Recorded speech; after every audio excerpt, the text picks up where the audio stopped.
Hello everyone, welcome back to the next lecture of chapter 8 how do organisms reproduce। और आज हम करने वाले हैं रीजनरेशन। हम नहीं करने वाले, हम पढ़ने वाले हैं रीजनरेशन भाई, अंडरस्टैंड। और हाँ, इससे पहले हमने क्या पढ़ा था? इससे पहले मैंने आपको पढ़ाया था फ्रैगमेंटेशन, जहाँ मैंने बहुत अच्छे से आपको ये सिखाया था कि फ्रैगमेंटेशन जो है, किसी भी मल्टीसेलुलर ऑर्गेनिज्म को फ्रैगमेंट्स में कट कर दो तो क्या हो जाएगा, न्यू ऑर्गेनिज्म डेवलप हो जाएगा। सो किसी भी नहीं, स्पाइरोगायरा के लिए मैंने आपको ये बात बोली थी कि स्पाइरोगायरा को अगर फ्रैगमेंट्स में कट कर दो, ठीक है, तो वो क्या करेगा, न्यू स्पाइरोगायरा बना लेगा वो फ्रैगमेंट जो है इंडिविजुअल, ठीक है। और मैंने आपको बस यहाँ एक ये इंपॉर्टेंट बात बताया था आपको कि if a human being is cut, तो ह्यूमन बीइंग क्यों नहीं रीजनरेट करता है। इसका सबसे मेन आंसर आपको ये बोलना है कि स्पाइरोगायरा सेल्स जो है, उसके सेल्स स्पेशलाइज्ड नहीं है। उसके सेल्स जो है वो बेसिक सेल्स ही हैं जो कॉमन है, जो सारे फंक्शंस कर रहे हैं, ठीक है।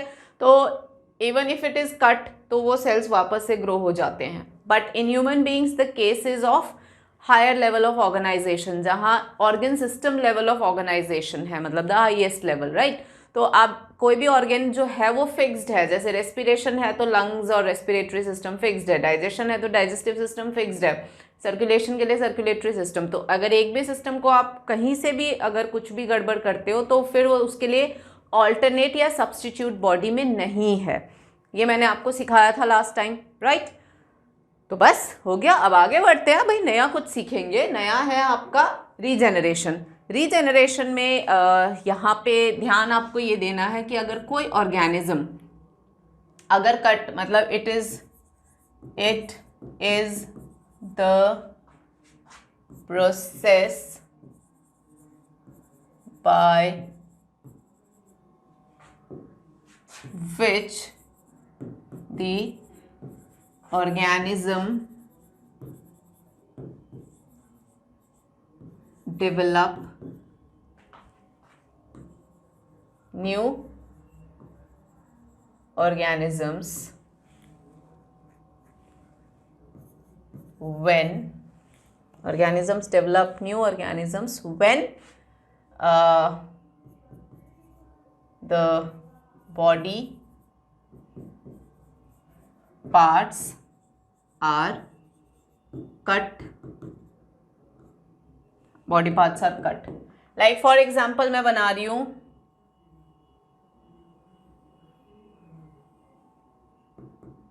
ये बन गया हमारा प्लेनेरिया, ठीक है। इसको हम काट रहे हैं एक यहाँ से एक यहाँ से, तो कितने फ्रैगमेंट्स बन गए बच्चों? फिर बन गया एक, तो ये फ्रैगमेंट बन गया है ना, आँख वाला। एक ये बीच का फ्रैगमेंट जिसमें इसका ये बॉडी स्ट्रक्चर है, और एक ये 3 फ्रैगमेंट्स हो गए। अब ये तीनों फ्रैगमेंट्स जो हैं वो अलग अलग नया प्लेनेरिया बनाएगा, मतलब ये वाला है ना, देन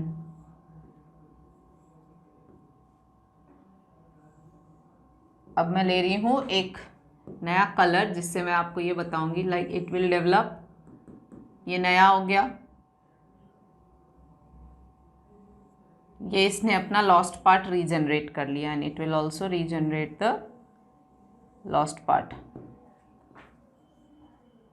सो इस तरीके से 3 प्लेनेरिया जो है वो बन जाएंगे। तो लॉस्ट बॉडी पार्ट्स रीजनरेट होकर new planaria has been created here. तो रीजनरेशन ये प्रोसेस होता है कि lost body parts are regenerated, लेकिन मैंने क्या लिखा है, process by which the organisms develop new organisms when the body parts are cut.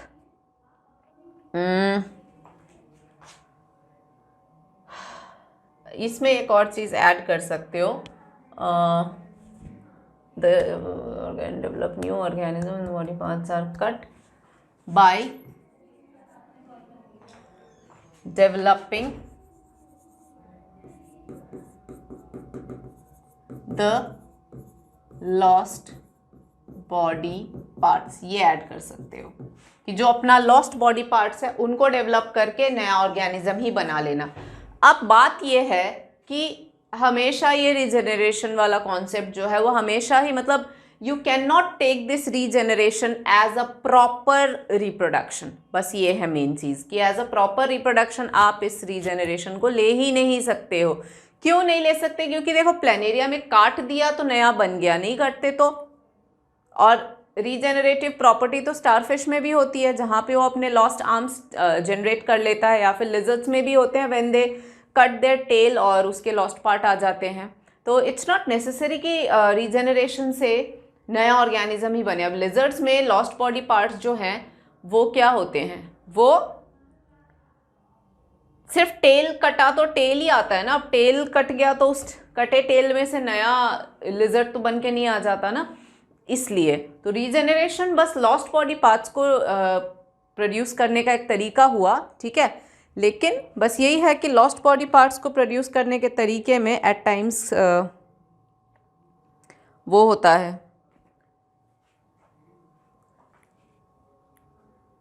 कि लॉस्ट बॉडी पार्ट्स के उसमें ये ज़रूर हो जाता है कि नया ऑर्गेनिज्म हमेशा नहीं आता है। तो थोड़ा ध्यान देने वाली बात है बच्चों, ठीक है। एक तो ये हो गया। So this is regeneration. अब एक और प्रोसेस है जिसको हम कहते हैं स्पोर फॉर्मेशन, ठीक है। स्पोर फॉर्मेशन, इसमें एग्जाम्पल इसमें आ जाएगा राइजोपस, है ना। राइजोपस जैसे कि इसके ये हो गए, इसके खूब सारे हाइफा आ गए, और ये इसका स्पोरेंजिया आ गया, और इस स्पोरेंजिया के अंदर खूब सारे ये स्पोर्स आ गए।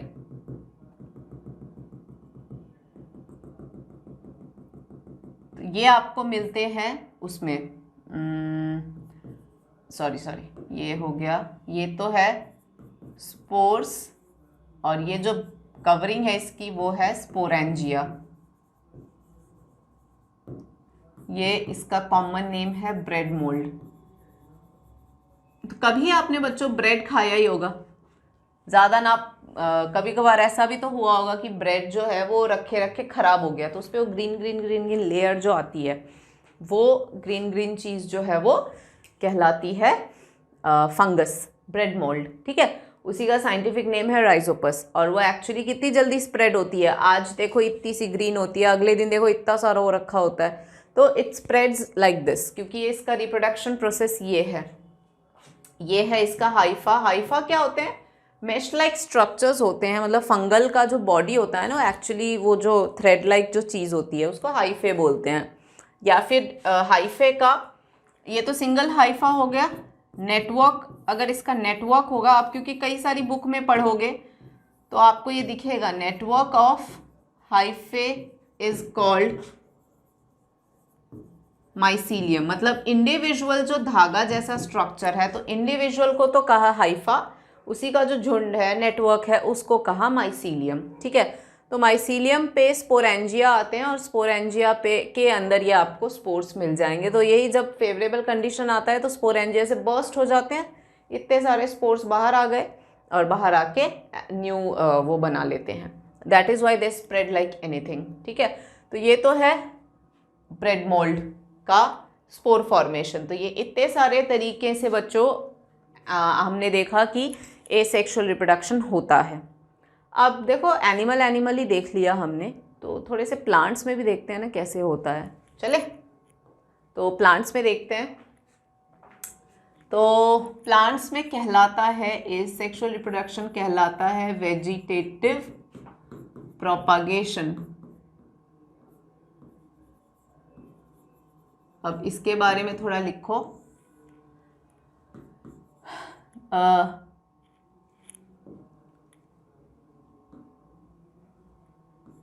The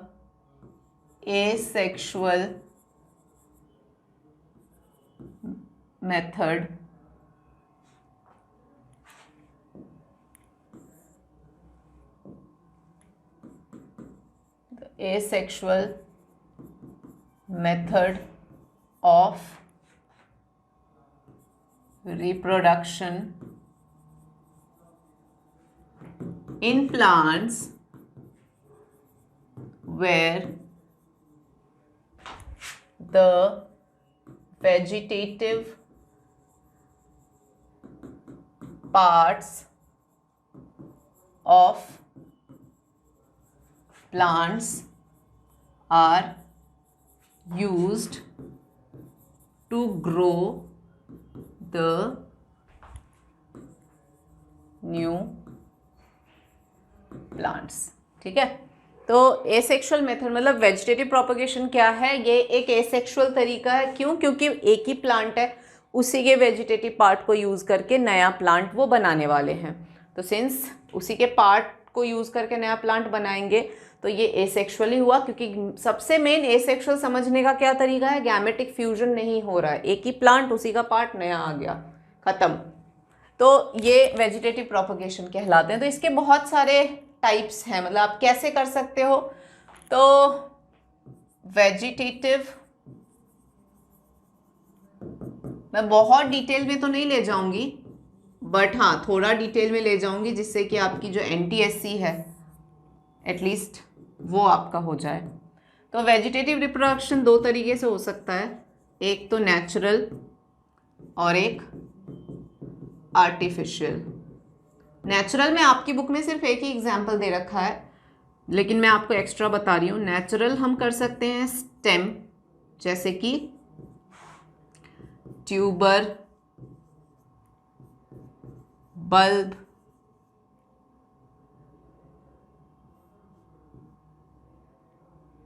ठीक है, रनर, ये चार अभी तो सीख लो आप, है ना। सकर, ओहो, ठीक है। अब ट्यूबर का एग्जाम्पल मैं लिख रही हूँ। ट्यूबर का एग्जाम्पल आ गया potato. I think flow chart I should take it to the next page, वो ज़्यादा ठीक रहेगा। अब यहाँ से ठीक है एग्जाम्पल लिख लो। बल्ब का एग्जाम्पल हो गया अनियन, रनर का एग्जाम्पल हो गया ग्रास, दूब ग्रास जो होता है वो दूब वाला, दूब ग्रास। शक्कर का हो गया एग्जाम्पल मिंट। तो सुनो, vegetative propagation, body, plant body का कोई भी वेजिटेटिव पार्ट, बॉडी का कोई भी हिस्सा लिया प्लांट का और उससे नया प्लांट अगर ग्रो कर सकते हो तो वो वेजिटेटिव प्रोपगेशन कहलाता है। ठीक है, अच्छा, नेचुरली कर सकते हैं हम, ठीक है। So it is either done naturally और it is either done artificially. ठीक है, नेचुरल में हम स्टेम ज़्यादा करके स्टेम से करते हैं। स्टेम में जैसे जो पोटैटो, आलू जो खाते हो, वो आलू क्या है, दैट आलू इज, आलू ही है of course I know, but आलू में वो आँख देखिए, आईज ऑफ पोटैटो, वहाँ से देखते हो नए पोटैटो जर्मिनेट कर जाते हैं। दैट इज वाई, मतलब आप पोटैटो को अगर सॉइल में डाल दोगे ना तो न्यू पोटैटो प्लांट डेवलप हो जाएगा। सो दैट्स वाई पोटैटो का जो स्ट्रक्चर है ना, जिसपे वो आइज वाइज होती हैं और नया प्लांट आता है, तो पोटैटो इज एक्चुअली ट्यूबर, ठीक है, और वो स्टेम होता है, वो कोई रूट नहीं है, मॉडिफाइड स्टेम होता है, is modified to store food in it. Similarly जो नेक्स्ट आपका टाइप है वो है बल्ब। बल्ब यानी वो जलाने वाला बल्ब नहीं जो आपके उसमें पाया जाता है वो, ठीक है, जलाने वाला बल्ब बिल्कुल नहीं है। इट इज अनियन, प्याज जो गोल गोल सा है, ठीक है। तो bulb is stem modification of onion. Then runner, आपने ग्रासेस में देखे हो ना, आप जैसे दूब ग्रास ऐसे ज़मीन से खींचते हो तो ऐसे ऐसे पूरी लड़ी आ जाती है, राइट। तो वो जो लड़ी है ना वो रनर्स कहलाते हैं, वो स्टेम का ही मॉडिफाइड पार्ट है, और हर रनर थोड़ा सा आगे जाता है और नया दूब ग्रास आ जाता है। आप देखते हो यूँ करके आगे जाता है, यहाँ पे जैसे ग्रास आ रहा है, फिर ये यूँ जाता है, फिर यहाँ से ग्रासेस आ रहा है, फिर ये यूँ जाता है, यहाँ से ग्रासेस आ गया, इस तरीके से यूँ यूँ यूँ यूँ डेवलप होता है। तो ऐसे करके तो पूरी लड़ी बनती है। तो देख रहे हो नए ग्रासेस आ रहे हैं ना, ऐसे। देन सकर, आपने पुदीना में भी देखा होगा, पुदीना में भी सकर्स ऐसे ही डेवलप होते हैं। तो जैसे थोड़े दूर चला, फिर पुदीने का गुच्छा आ गया, फिर थोड़े दूर रन हुआ, फिर पुदीने का गुच्छा, ऐसे चलता है। तो इसी तरीके से सकर्स ग्रो होते हैं, ठीक है बच्चों। तो ट्यूबर, बल्ब, रनर, सकर, ये कुछ स्टेम मॉडिफिकेशंस के एग्जाम्पल हो गए। मतलब इन पार्ट्स को यूज करके नया प्लांट ग्रो किया जा सकता है उसी का, ठीक है। और दूसरा इसमें हम what I'll do is I'll put number 1 here, और नंबर 1 के ये इतने टाइप्स हो गए, ठीक है। और इसी का मैं नंबर 2 इधर लिख देती हूँ। रूट में भी होता है, रूट से भी किया जाता है, जैसे कि कैरेट, जो आपका फ्यूजीफॉर्म नेपीफॉर्म करके इतना मत समझो आप तो एग्जाम्पल कैरेट लिख लो। कैरेट एक रूट होता है जो डाल दो तो नया प्लांट इजीली आ जाएगा। तो रूट में कैरेट आ गया, ठीक है। ये स्टेम हो गया, 1 भी नहीं डालते, मैं एरो ही लगा देती हूँ। तो ये स्टेम, रूट एंड एक और ले लेती हूँ मैं, या फिर लगने दो, थर्ड ले लेती हूँ। थर्ड का कलर चेंज कर देते हैं। Third I take greenish. Okay, ये है भी लीफ, तो ग्रीन ग्रीन हो गया लीफ। इसका एग्जाम्पल है ब्रायोफाइलम। आपकी बुक में एक डायग्राम है ना, लीफ ऐसे है और इसके साइड में ऐसे बर्ड्स आ रहे हैं। रुको, इसके साइड्स में ऐसे बर्ड्स डेवलप होती हैं। तो जब ये बर्ड्स गिर जाते हैं नीचे तो न्यू प्लांट उग जाते हैं, ठीक है। तो leaf is also a part of plant which can be used for growing a new plant, ठीक है। तो इस तरीके से नेचुरली वेजिटेटिव प्रोपगेशन करा जा सकता है, ओके। अब इसी में आते हैं हम आर्टिफिशियल। आर्टिफिशियल में भी बहुत सारे टाइप्स हैं, जैसे कि देयर हैपन्स कटिंग। इसका एग्जाम्पल है रोज। कभी आपने देखा है रोज का स्टेम काट के अगर आपने रोज को नया लगा दिया तो न्यू रोज ग्रो हो जाता है। That is why it is cutting. Stem cut करो, लगा दो, नया रोज आ गया। तो ये आर्टिफिशियली कर रहे हैं, हम कर रहे हैं, ठीक है। इसमें दूसरा टाइप आता है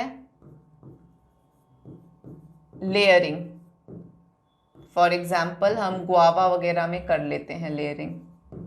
मतलब लेयरिंग में क्या होता है, लेयरिंग भी 2 टाइप के होते हैं। एक होता है एयर लेयरिंग और दूसरा होता है माउंड लेयरिंग, ठीक है।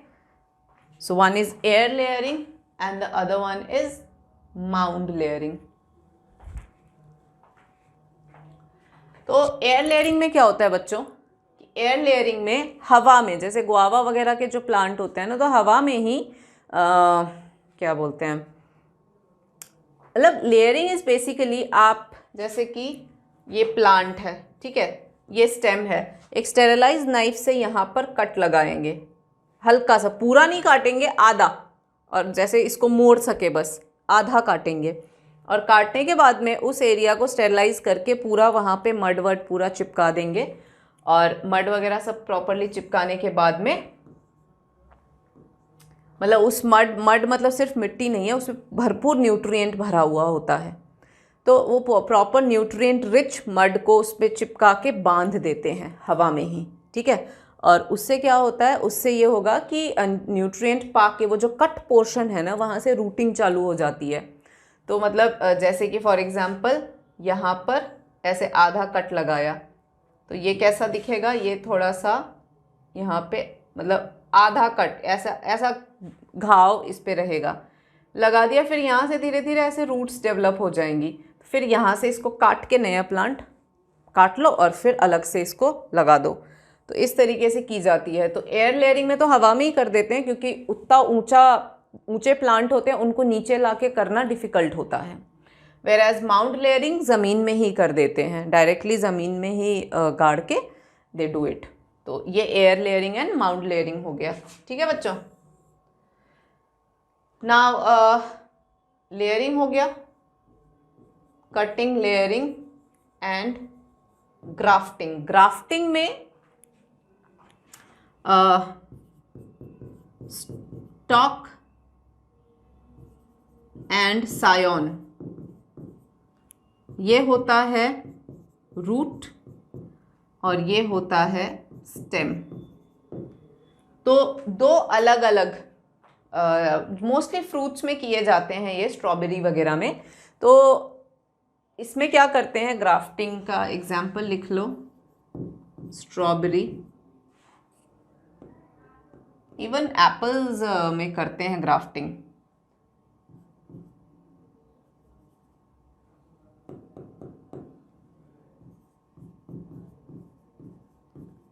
स्ट्रॉबेरी। तो कोई भी प्लांट, मतलब मोस्टली फ्रूट्स में करते हैं कि एक स्टॉक, मतलब अलग अलग वैरायटी ऑफ फ्रूट्स होते हैं, राइट। तो एप्पल्स के भी मान लो, एप्पल्स में भी ग्राफ्टिंग करते हैं।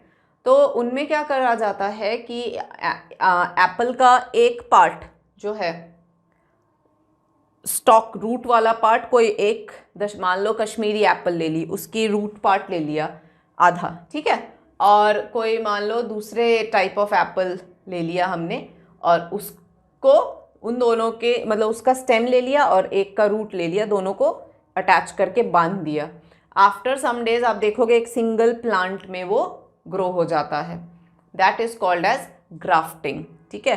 तो जैसे कि रूट ऑफ एक का, जैसे हमने रूट सिस्टम ले लिया और इसी के ऊपर थोड़ा सा स्लैंट होता है, हल्का सा स्लैंट कट होता है यूं, ठीक है। और इसी के ऊपर शूट पार्ट जो है वो यूं लगा दिया और फिर इसको रैप कर दिया, बांध दिया अच्छे से। जैसे ये बांध देंगे तो नया एक कंपोजिट प्लांट के तौर पे उभरता है और दोनों की क्वालिटीज़ उसमें मिक्स हो जाती हैं, ठीक है। तो इससे क्या है, एक और बेटर वैरायटी अपने को मिल जाता है। So this is how artificially cutting, layering and grafting जैसे तरीकों से वेजिटेटिव प्रोपगेशन करा जा सकता है। तो ये सब तरीकों से आप देखो, बिना किसी गैमेटिक फ्यूजन के या प्रॉब्लम के नए प्लांट्स को ग्रो किया जा सकता है using their body parts only. This is vegetative propagation, जो प्लांट के ग्रोथ में, प्लांट के रिप्रोडक्शन में बहुत ही ज़्यादा इम्पॉर्टेंट रोल प्ले करते हैं। ओके, नाउ एक और आपको मैं बता दूं, इसमें है the next type is tissue culture, जो आपकी बुक में भी दे रखा है। टिश्यू कल्चर में क्या होता है, टिश्यू कल्चर में स्ट्रिक्टली लैब में करा जाता है बच्चों, और इसमें एक्सप्लांट, ये क्या होता है, प्लांट पार्ट होता है, ठीक है। प्लांट का पार्ट होता है, generally the tip, generally the tip. तो प्लांट का जो टिप होता है, टिप इसलिए लेते हैं क्योंकि टिप पे कभी भी कोई वायरस या बैक्टीरिया वगैरह कभी भी इन्फेक्ट नहीं करते हैं, ओके। तो जनरली टिप्स ले लिए और फिर उस टिप को क्या करते हैं, काट के छोटा सा बहुत ही छोटा सा पार्ट लेते हैं, एक्सप्लांट बोलते हैं उसको, फिर लेके artificially grown in nutrient media, artificially grown in nutrient media in labs having sterile environment, ठीक है। तो एक्सप्लांट लिया, उसकी मतलब टिप ले ली, उसको आर्टिफिशियली न्यूट्रिएंट मीडिया में डाल के और लैब्स में ग्रो करते हैं जहाँ पे स्टेराइल एनवायरनमेंट होता है। तो एक्सप्लांट वो छोटे से सेल्स, थोड़े से सेल्स ही तो होते हैं, तो ये फिर डेवलप कर जाते हैं इनटू अ कैलस। कैलस क्या है, सेल मास, ठीक है, जो फर्दर अनडिफरेंशिएटेड सेल मास है, ये लिख सकते हो आप, अनडिफरेंशिएटेड सेल मास है, जो कि जैसे ही ये कैलस में ग्रो हो जाते हैं, फिर फर्दर पूरी प्लांट, मतलब लैब के अंदर ही पूरा का पूरा प्लांट जो है, ये बहुत सारे प्लांट ग्रो कर सकते हैं। एक बार आप एक फील्ड पे काम करोगे तो एक प्लांट से नेचुरली आप एक ही प्लांट नया बना पाओगे, लेकिन इस एक्स प्लांट की मदद से हम एक साथ कितने सारे नए प्लांट्स क्रिएट कर सकते हैं, ठीक है। एंड वंस दे आर, जैसे अनडिफरेंशिएटेड कैलस बन गया, कैलस के बाद में इसका फर्दर रूटिंग एंड शूटिंग करवाया जाता है। रूटिंग मतलब रूट्स डेवलप होते हैं, शूटिंग यानी कि उसके बाद उसको शूट बनाया जाता है। तो हर चीज़ का बच्चों न्यूट्रिएंट मीडिया होता है, सब लैब में होता है। देखो सॉइल में ये जब ग्रो करते हैं तो भी सारा न्यूट्रिएंट इनको सॉइल से मिलता है, तभी तो ये ग्रो करते हैं पूरा का पूरा। अग्रीड। अगर मैं वही न्यूट्रिएंट इनको लैब में दे दूं तो ये वहाँ भी आराम से ग्रो करेंगे। मुझे बस इतना करना है कि सॉइल के न्यूट्रिएंट्स को पता लगाना है और फिर सॉइल के सारे न्यूट्रिएंट्स को मैं न्यूट्रिएंट मीडिया में डाल के और आराम से कर सकती हूँ। कोई बड़ी मेहनत का काम नहीं है, बहुत नॉर्मल है आजकल ये सब चीज़ें, ठीक है। तो हम आराम से इसको लैब में ग्रो करा लेते हैं और फिर जब ये इतने बड़े हो जाते हैं that it can handle the environment, तो फिर इसको ट्रांसप्लांट कर दिया जाता है नेचुरल फील्ड्स पे। इस तरीके से in one room only so many varieties of plants can be grown. तो इससे क्या है, प्रोडक्शन बढ़ जाता है। और इसी से मैं आपका अगला टॉपिक ले रही हूँ, advantages of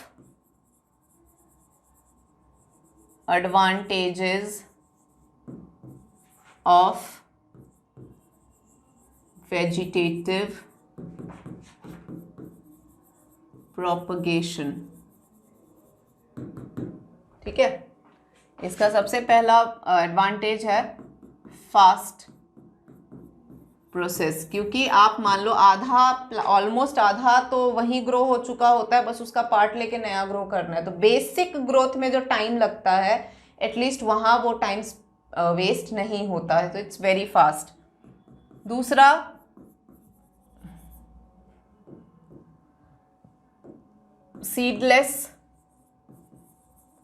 seedless plants like banana and sugarcane, क्या लिख रही हूँ मैं, बनाना एंड जैस्मिन, ठीक है। Seedless plants like banana and jasmine can be grown by such methods. इन मेथड से, क्योंकि बनाना में सीड्स नहीं होते, जैस्मिन के भी सीड्स अवेलेबल नहीं होते, तो ऐसे सीडलेस प्लांट्स जो हैं वो सिंस वेजिटेटिव प्रोपगेशन अवेलेबल है तो उनके प्लांट पार्ट को यूज़ करके नए प्लांट आराम से हम ग्रो कर सकते हैं। हमें सीड्स पे ही डिपेंड होके इनकी डेवलपमेंट या ग्रोथ करानी ज़रूरी नहीं है, ठीक है। तो एक तो ये होता है। दूसरा मेन एडवांटेज, ऑफस्प्रिंग्स प्रोड्यूस्ड, या जो plants grown by this method, ये भी लिख सकते हो ऑफस्प्रिंग प्रोड्यूस्ड, या ऑप्शन है plants grown by this method are genetically identical to their parents. यानी कि जो प्लांट्स आप बना रहे हो, ऐसा नहीं है कि वो प्लांट्स जो है वो कुछ और ही आ जाते हैं, नो ऐसा नहीं है। ये सब अपने जो पेरेंट्स जिससे भी आपने लिया है उससे बिल्कुल जेनेटिकली आइडेंटिकल है। तो जो फीचर्स ओरिजिनल प्लांट में थी वही फीचर नए जो अभी आपने ग्रो करवाया है इन प्रोसेसेस से, उसमें भी आता है। तो कुल मिला के पैसा वसूल प्रोसेस है। हम नए सिरे से अगर स्टार्ट करें, सीड लगा के हम ग्रो करने की उम्मीद करें तो बहुत टाइम लेता है।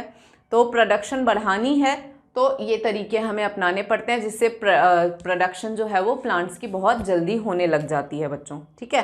तो ये सारी टेक्निक्स आपको भी थोड़ा काफ़ी हद तक मैं बियॉन्ड ले गई आपको, ताकि आपको NTSC में हेल्प मिल सके। तो ये जो भी नोट्स हैं, जो भी मैंने अभी पढ़ाया करा, इनको बहुत ध्यान से आप पढ़ो और मैं आपसे मिलती हूँ अपने नेक्स्ट लेक्चर में। तब तक you take care and good bye.